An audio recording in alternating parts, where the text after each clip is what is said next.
اختي العزيزه خويا العزيز كتعاني من حب الشباب، ما خليتو ما درتو ما خليتو ما جربتو ولا اختي ما بغا كاع يتحيد.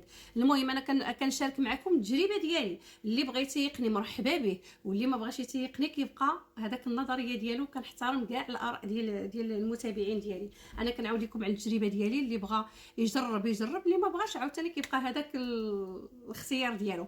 ما علينا. هذا اختي، هذا راني شاركته معكم ديال ديغمادوك.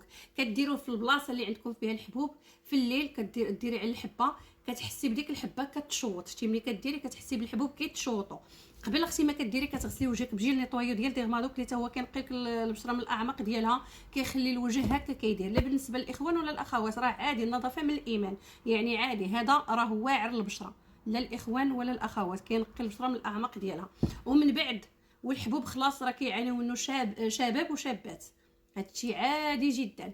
كديروه على البلاصه اللي عندكم فيها الحبوب. ها هو غتمشيو لاقرب فارماسي غتلقاوه، ولا في الفارماسيان، المهم بالفارماسي ولا في الفارماسيان.